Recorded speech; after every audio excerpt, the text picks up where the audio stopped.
Šiame gyvybės langelyje Mažylio gimdymo namuose palikta mergaitė. Skambutis apie tai medikams pranešė vakar vakare apie 7:30.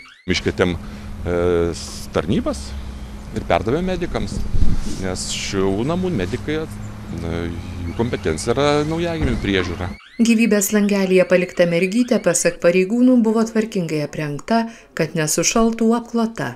Šalia mergytės rastas raštelis, kuriame užrašytas vardas ir gimimo diena. Buvo rasta beveik 2 metų amžiaus mergaitė, su kuria buvo palikti ir tam tikri asmeniniai daiktai, taip, kurių pledas, šalia taip pat buvo rastas ir raštelis paliktas.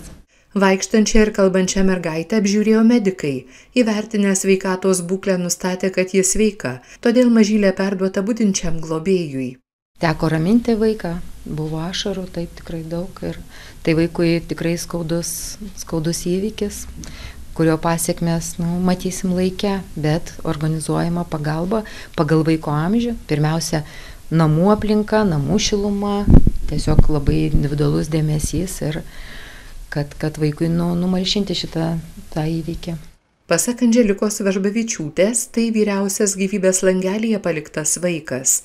Tėvai dukra per 3 mėnesius gali bandyti susigrąžinti. Jeigu tėvai atsišaukia, tai jau yra procedūros pakankamai ilgesnės ar nevykstančios. Reikia nustatyti identitetą, tapatybę ir motinystę, tėvystę, tai yra teisminiai procesai. DNR atlikimas ir tik tai teismo keliu. Jei Mažylės pasigestų seneliai ir kiti artimieji, jie gali kreiptis į vaiko teisių apsaugos skyrių. Geriausias kelias tik tai, kad jie praneštų, kad dingo ar ne vaikas. Ir tada jau mes galėtumėm žiūrėti, o galbūt yra šeimoje didžiulė krizė ir galbūt mama ar ne buvo, mamai reikėjo didžiulės pagalbos ir jinai niekur nesikreipė ir negavo tos pagalbos ir tokia situacija susiklostė. Tai lieka tas teisminis kelias, bet šalia pagalba eina.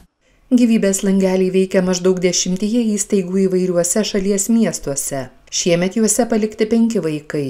Nuo gyvybės langelių įsteigimo iki dabar Lietuvoje buvo palikta daugiau nei 90 vaikų, 16 iš jų tėvai susigrąžino. Reporterė Loreta Mačiulienė, Kaunas.